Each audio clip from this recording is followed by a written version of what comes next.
практика академического письма и методология научных исследований. Our today's topic is research methods. Contrastive and typological research methods. Modern research in the field of contrastive linguistics is characterized by the diversity of methods.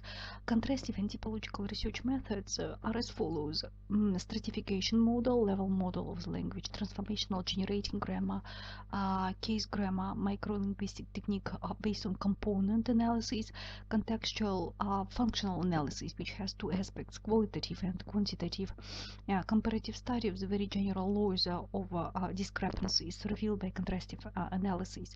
And the final one is error analysis. Researchers in this area study the interference of languages in the process of their parallel or alternate use in bilingual speech, both natural and artificial. The most effective way of comparative study of languages should be the analysis of parallel texts.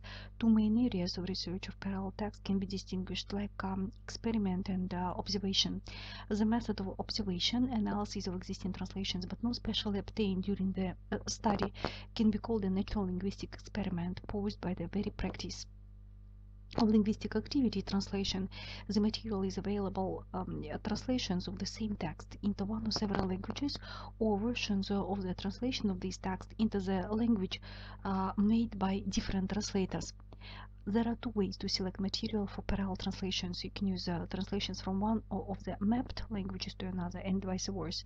In this case, matching is always unidirectional. Even if multiple pairs of languages are used, the result of is a simple sum of individual bilingual comparisons. And the key concept of linguistics correlated with a certain set of mental representations of a person about objects and phenomena of the surrounding world expressed in language, as well as with a set of representations about the person himself, is the term concept. The existing approaches to the definition of the concept are reduced to cognitive and linguo-cultural. Within the framework of linguo-cognitive approach, the concept is defined as a unit of mental and physical resources of our consciousness and informational structure that reflects knowledge and human experience, operational meaningful unit of memory, mental lexicon, conceptual system, and language of the world, the whole world reflected in the human physique. Concepts are represented in the cycle by special mental forms, images, pictures, schemes, and so on. Concepts within the framework of this approach are defined as models of consciousness, so-called C models. Certain thought structures existing in the consciousness of the person whose components are representations and concepts about objects and phenomena of the surrounding world. The relations between them encoded in some cases by verbal or other senses. Linguo-cultural approach to understanding the concept considers the concept as a cloth of culture in the consciousness of a man. Cultural concepts exist not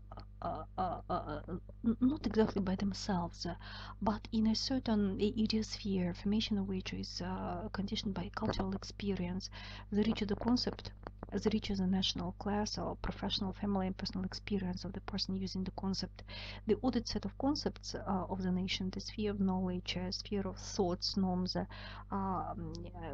conceptosphere of people. The essential difference between these two approaches is that for the culturologists, the concept is a constant of culture, reflects the exceptional importance for this culture. It is associated with ideas, knowledge, associations that caused by the word designating the concept.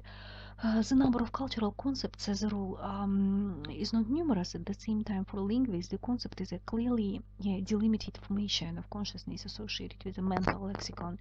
The latter, in turn, is defined as a kind of device of consciousness fixing the experience of a person, already depositing the creation of ideas or concepts about him.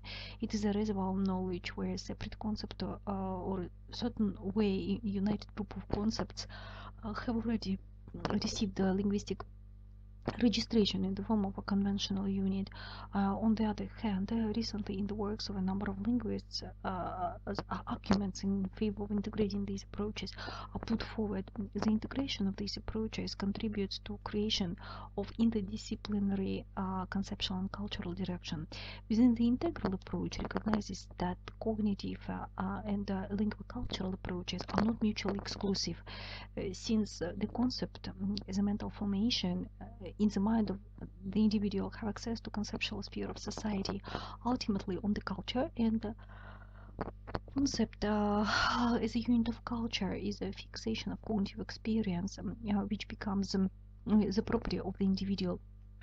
The integral approach to the concept proceeds from understanding of the problem, a problem correlation of language, culture as a variant and invariant, which means the translation of the discussion into the field of cognitive semantics. When language categories and subsystems, along with other